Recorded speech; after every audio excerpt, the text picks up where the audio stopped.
नजर आए नजारे हंसी सारे बेकार नजर आए नजारे हंसी सारे बेकार नजर आए।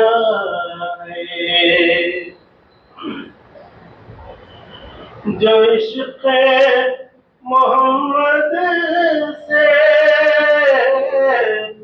सरशार नजर आए,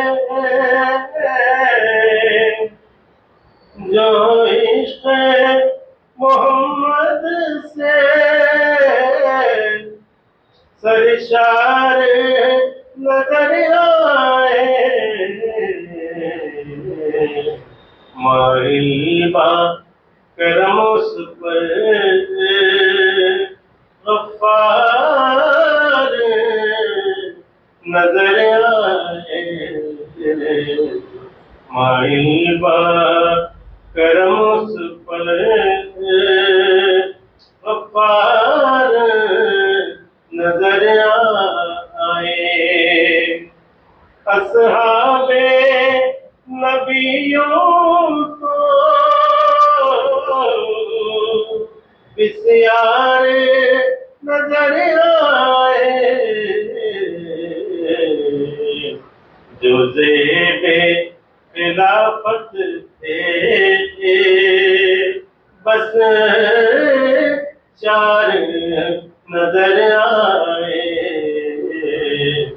जो ज़ेबे खिलाफत थे बस चार नजर आए। जलवत हो के खलवत हो, रोया हो के बेदारी, हर वक्त मुझे मेरे सरकार नजर आए, हर वक्त मुझे मेरे सरकार नजर आए। मशहूर ज़माने में थी जिनकी मसीहाई,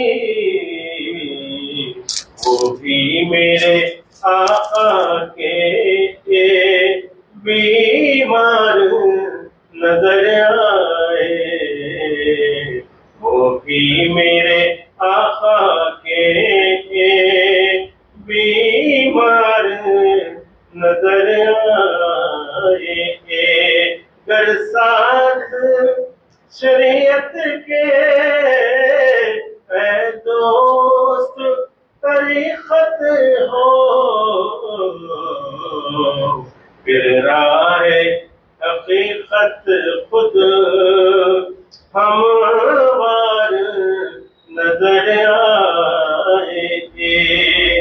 आँखों से तेरी आज़म दम निकले भला कैसे, आँखों से तेरी आज़म दम निकले भला कैसे, जब तक ना तुझे रोए सरकार नजर आए, जब तक ना तुझे रोए सरकार नजर आए।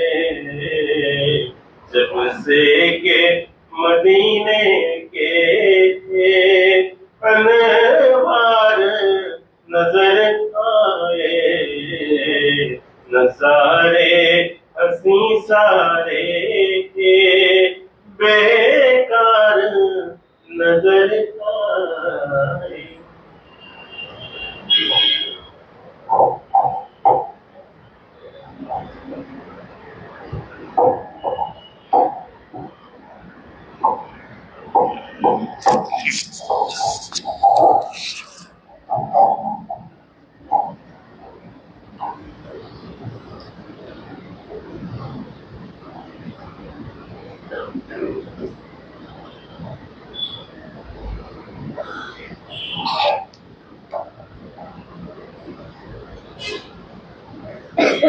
अस्सलामु अलैकुम वरहमतुल्लाहि वबरकातुहू।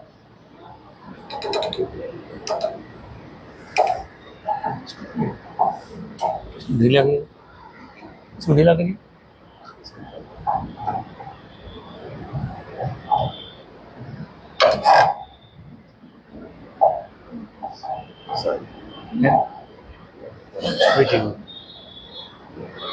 राइट, इसकी भी जरूरत है, इसकी जरूरत है। पीछे करो इसे।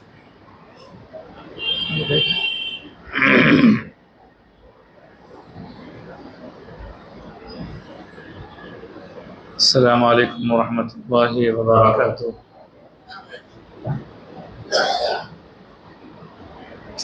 है भाई, इसको पीछे करो, खोलो, खोलो, खोलिए ना, खत्म हो गया, कैसे सोने बस बराबर, ठीक, छोड़िए।